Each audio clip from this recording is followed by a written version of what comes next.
우리 다 같이 회개 기도하심으로 예배를 시작하겠습니다.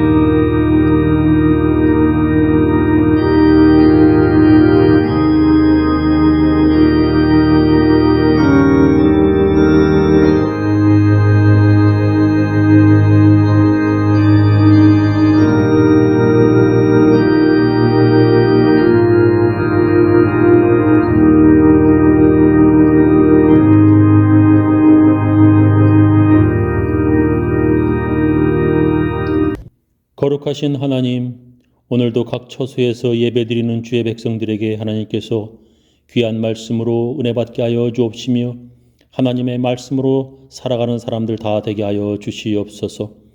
각 가정, 각 처소에서 예배드리는 각 가정을 주님께서 복 주실 줄 믿사오며 예수님 이름으로 기도하옵나이다.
우리 다 같이 주님께서 가르쳐 주신 기도문 함께 하겠습니다. 하늘에 계신 우리 아버지여, 이름이 거룩히 여김을 받으시오며 나라의 임하옵시며 뜻이 하늘에서 이룬 것 같이 땅에서도 이루어지이다. 오늘날 우리에게 일용할 양식을 주옵시고 우리가 우리에게 죄 지은 자를 사하여 준 것 같이 우리 죄를 사하여 주옵시고 우리를 시험에 들게 하지 마옵시고 다만 악에서 구하옵소서. 대개 나라와 권세와 영광이 아버지께 영원히 쌓옵나이다. 아멘. 우리 사도신경으로 우리의 신앙을 함께 고백하겠습니다. 전능하사 천지를 만드신 하나님 아버지를 내가 믿사오며 그 외아들 우리 주 예수 그리스도를 믿사오니 이는 성령으로 잉태하사 동정녀 마리에게 나시고 본디오 빌라도에게 고난을 받으사 십자가에 못 박혀 죽으시고 장사한 지 사흘 만에 죽은 자 가운데서 다시 살아나시며 하늘에 오르사 전능하신 하나님 우편에 앉아 계시다가 저리로서 산 자와 죽은 자를 심판하러 오시리라. 성령을 믿사오며 거룩한 공예와 성도와 서로 교통하는 것과 죄를 사하여 주시는 것과 몸이 다시 사는 것과 영원히 사는 것을 믿사옵나이다. 오늘 우리들에게 주시는 하나님의 귀한 말씀은 빌립보서 2장 12절부터 18절 말씀 되겠습니다. 그러므로 나의 사랑하는 자들아, 너희가 나 있을 때뿐 아니라 더욱 지금 나 없을 때에도 항상 복종하여 두렵고 떨림으로 너의 구원을 이루라. 너희 안에서 행하시는 이는 하나님이시니 자기의 기쁘신 뜻을 위하여 너희에게 소원을 두고 행하게 하시나니 모든 일을 원망과 시비가 없이 하라. 이는 너희가 흠이 없고 순전하여 어그러지고 거스리는 세대 가운데서 하나님의 흠없는 자녀로 세상에서 그들 가운데 빛들로 나타내며 생명의 말씀을 밝혀 나의 다름질이 헛되지 아니하고 수고도 헛되지 아니하므로 그리스도의 날에 내가 자랑할 것이 있게 하려 함이라. 만일 너의 믿음의 재물과 섬김 위에 내가 나를 전제로 드릴지라도 나는 기뻐하고 너의 무리와 함께 기뻐하리니 이와 같이 너희도 기뻐하고 나와 함께 기뻐하라.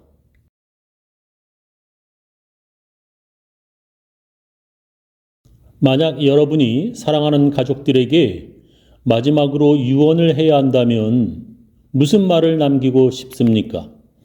다시 만날 수 없게 된다면 여러분은 마지막으로 무엇이라 말하겠습니까?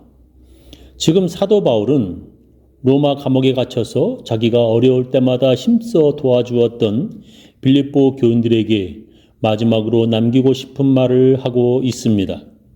그가 꼭 하고 싶은 마지막 말은 복음에 합당하게 생활하라는 것입니다. 복음에 합당한 생활을 예수님이 다시 오시는 날까지 허물 없이 흠 없이 해야 한다고 그는 말합니다.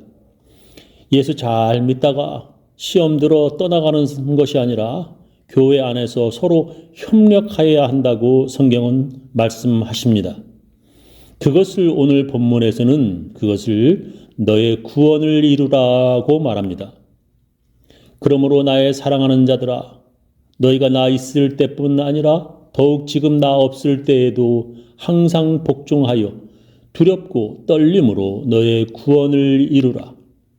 사도 바울이 빌립보 교회에서 있을 때에 빌립보 교인들은 그가 전하는 복음을 듣고 예수를 믿어 구원을 받았습니다. 근데 그가 이미 구원받은 그들에게 너의 구원을 이루라고 말하는 것입니다. 그들은 예수 믿고 이미 구원받은 사람들인데 너의 구원을 이루라고 말하고 있습니다. 그렇다면 그들이 받은 구원은 아직 이루어지지 않은 것입니까? 그래서 저는 다른 성경 번역을 찾아보았습니다. 현대인의 성경 보겠습니다. 사랑하는 여러분, 그러므로 여러분은 내가 그곳에 있을 때뿐 아니라 내가 없는 지금에도 더욱더 두렵고 떨리는 마음으로 여러분의 구원을 계속 이루어 가십시오라고 번역을 했습니다. 다른 번역들을 읽어보아도 모두 구원을 계속 이루어 가라, 자신의 구원을 위해서 힘쓰라고 번역을 하였습니다. 그렇다면 우리의 구원을 이루라는 것은 무슨 뜻입니까? 그것은 예수님 다시 오시는 날까지 우리가 흠없이 거룩하게 살아야 한다는 것입니다. 복음을 믿어 구원받은 우리가 그 복음에 합당하게 생활하여야 한다는 것입니다. 교회 안에서 신앙을 위해 서로 협력하여야 한다는 것입니다. 그것을 신학적으로 말하면 성화, sanctification이라고 말합니다. 우리는 복음을 듣고 예수를 그리스도 구원자로 믿어 구원을 받습니다. 믿음으로 구원받는 이것을 신학적인 용어로 칭의, justification, 곧 의롭다함 받음이라고 말합니다. 칭의 받은 사람들, 예수 믿고 구원받은 사람들, 의롭다함을 받은 사람들은 죽을 때까지, 예수님 오실 때까지 복음에 합당하게 생활을 해야만 합니다. 예수 믿고 구원받은 사람들은 거룩한 삶을 살아야만 합니다. 그것을 신학적으로 성화라고 부르는 것입니다. 구원받은 사람들은 계속해서 거룩한 생활인 성화의 삶을 살아야 합니다. 어떤 이단들은 구원받은 사람들은 그 누구도 받은 구원을 빼앗아가지 못하고 절대 취소되지 않는다고 가르칩니다. 거기까지는 구원의 확신을 강조해서 큰 문제가 되지는 않겠지만 그들은 더 위험한 이단 사상을 주장합니다. 그들은 자기들이 구원받았기 때문에 더 이상 교회 다닐 필요도 없고 기도할 필요도 없다고 주장합니다. 더욱더 그들은 이상한 주장을 하는데 이미 구원받았기 때문에 더 이상 회개할 필요도 없다라고 그들은 가르칩니다. 그들이 바로 이단인 구원파입니다. 유대인들도 그런 주장을 합니다. 자기들은 태어날 때부터 아브라함의 후손으로 하나님 백성이라는 것입니다. 천국에 갈 운명을 가지고 태어난 하나님의 선택받은 백성이라는 것입니다. 그러나 아브라함의 아들 이삭의 쌍둥이 아들로 태어났어도 하나님의 백성이 되지 못한 것을 성경을 통하여 우리는 알고 있습니다. 목사의 자녀라고 다 믿음의 사람이 되는 것이 아닙니다. 오직 믿음으로 끝까지 거룩하게 살아야 하나님의 백성이 되는 것입니다. 세상 사람들과 달리 믿는 사람들은 하나님께 예배를 드리며 살아야 하는 것입니다. 그리고 우리가 반드시 기억해야 하는 것은 우리가 예수를 믿음으로 구원받았지만 우리는 그 받은 구원을 계속 이루어 나가야 하는 것입니다. 그것을 복음에 합당하게 생활하는 것이라고 사도 바울은 말합니다. 또한 그것을 오늘 본문에서 여러분의 구원을 계속 이루어가라 말씀하시는 것입니다. 그렇다면 우리가 어떻게 구원을 이루는 삶, 성화의 삶을 살아갈 수 있습니까? 우리는 어떻게 복음에 합당한 생활을 할 수 있습니까? 성경은 이렇게 말씀하십니다. 그러므로 나의 사랑하는 자들아, 너희가 나 있을 때뿐 아니라 더욱 지금 나 없을 때에도 항상 복종하여 두렵고 떨림으로 너의 구원을 이루라. 항상 복종하여 두렵고 떨림으로 너의 구원을 이루라는 것입니다. 그것을 다른 성경이 이렇게 번역을 하였습니다. 현대어 성경 보겠습니다. 사랑하는 형제들이여, 내가 그곳에서 여러분과 함께 있을 때 여러분은 늘 내가 가르치는 것에 세심한 주의를 기울여 따라 주었습니다.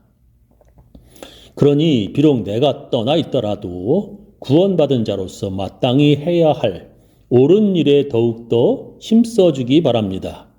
지극한 경외심을 가지고 하나님께 순종하고 하나님께서 기뻐하지 않는 일에는 손을 대지 마십시오 라고 번역을 했습니다. 지극한 경외심을 가지고 순종하라. 즉 하나님을 두려워하는 마음을 가지고 하나님께 순종하라. 그리고 하나님께서 기뻐하지 않는 일에는 손을 대지 말라고 번역을 하였습니다. 그렇습니다. 우리는 하나님께서 기뻐하시지 않는 일에 참여하지 말고 하나님을 두려워하는 마음을 가지고 살아야 합니다. 그러나 때로는 우리가 하나님께서 미워하시는 죄를 저지를 수 있습니다. 그때마다 우리는 하나님을 두려워하여 회개를 하여야 합니다. 순종하는 자들을 하나님께서 기뻐하시지만 죄를 짓고 괴로워하다가 주님께로 돌아오는 자들을 더 기뻐하신다고 예수님께서 말씀하셨습니다. 내가 너에게 이르노니 이와 같이 죄인 한 사람이 회개하면 하늘에서는 회개할 것 없는 의인 99으로 말미암아 기뻐하는 것보다 더 하리라 말씀하셨습니다. 사람들은 모두 다 하나님 앞에 죄인들입니다. 그 누구도 완벽하지 않습니다. 실수하지 않는 사람, 이 세상에 한 사람도 없습니다. 목사도 장로도 그리고 권사도 모두 죄 한 번 짓지 않고 완벽하게 살 수는 없습니다. 이 세상 그 누구도 하나님 앞에 완벽한 자는 없습니다. 그런데도 어떤 이들은 교회 안에서 작은 실수한 다른 사람을 정죄하며 손가락질합니다. 자기는 복음에 합당한 생활을 철저하게 사는 사람인 양 교회를 떠납니다. 오늘 성경 본문은 그런 자들에게 말씀하십니다. 너희 안에서 행하시는 이는 하나님이시니 자기의 기쁘신 뜻을 위하여 너희에게 소원을 두고 행하게 하시나니 모든 일을 원망과 시비가 없이 하라 했습니다. 현대어 성경 번역으로 읽어보겠습니다. 하나님께서는 여러분 안에 계시면서 순종하는 마음을 일으켜주고 하나님께서 원하는 일을 할 수 있도록 여러분을 도와주십니다. 무슨 일을 하든지 불평을 하거나 다투지 마십시오. 교회 안에서 불평을 하거나 다투게 되면 하나님께서 원하시는 일을 하지 못하게 됩니다. 그렇게 되어 교회를 떠나게 되면 그동안 열심을 낸 것들이 모두 헛되게 됩니다. 사도 바울은 그렇게 하지 않도록 조심하라고 말합니다. 이는 너희가 흠이 없고 순전하여 어그러지고 거스리는 세대 가운데서 하나님의 흠 없는 자녀로 세상에서 그들 가운데 빛들로 나타내며 생명의 말씀을 밝혀 나의 다름질이 헛되지 아니하고 수고도 헛되지 아니하므로 그리스도의 날에 내가 자랑할 것이 있게 하려 함이라 했습니다. 요즘에는 많은 사람들이 교회에서 서로 다투고 마음이 상해 교회를 떠납니다. 그런 사람들이 반드시 알아야 할 것은 다른 사람에게도 문제가 있지만 자기 자신에게 더 많은 문제가 있다는 것입니다. 그런 사람들은 그동안의 다름질이 헛되게 되며 수고함도 헛되게 되는 것입니다. 그렇게 교회 안에서 서로 싸우고 떠난 사람들뿐만 아니라 그 교회의 목사에게도 그동안의 목회가 헛된 일이 되어버리고 맙니다. 자기도 더러운 죄를 지으면서도 다른 교인들을 정죄하며 교회를 떠나는 자들 때문에 교회는 문을 닫고 교회가 세상 사람들의 비웃음이 되는 것입니다. 우리 지역에도 또 다른 곳에도 그런 교회가 점점 늘어납니다. 교회 안에서 다른 사람의 잘못보다 자기 자신의 문제를 돌아보아 회개하며 살아야 합니다. 바로 그렇게 하는 것이 하나님께서 기뻐하시는 일이며 그것이 바로 자신의 구원을 이루며 사는 것입니다. 사도 바울은 빌립보 교인들에게서 그런 모습들을 보기 원하였습니다. 그렇게 함으로 자기가 그곳에서 수고한 일들이 헛되지 않게 되기 때문입니다. 그리고 예수님 다시 오실 때에 그것을 자랑할 수 있을 것이라고 말합니다. 빌립보 교인들이 그렇게 살아가도록 바울은 자기 자신이 죽는다 하더라도 그것이 더 기쁘고 또 기쁠 것이라 말합니다. 그렇게 되면 생명의 말씀을 밝히게 되어 내가 노력하고 수고한 일이 헛되지 않고 그리스도께서 다시 오실 때에 나에게 자랑할 것이 있을 것입니다. 여러분의 믿음의 재물과 봉사 위에 내 생명의 피를 제사 술처럼 따라 붓는다고 해도 나는 기뻐하고 여러분 모두와 함께 기뻐할 것입니다. 그러므로 여러분도 기뻐하고 나와 함께 기뻐하십시오.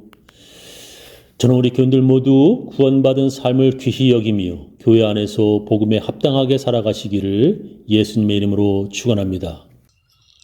우리 다 같이 찬양으로 하나님께 헌금을 드리도록 하겠습니다.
지금은 주 예수 그리스도의 놀라운 은혜와 하나님의 크고 크신 사랑과 성령님의 감화 감동하심이 하나님의 말씀 따라 살려고 하는 모든 사람들, 결심하는 모든 사람들, 그 가정, 그 자녀, 그 사업체 위에 지금부터 영원히 함께 하시기를 간절히 축원하옵나이다.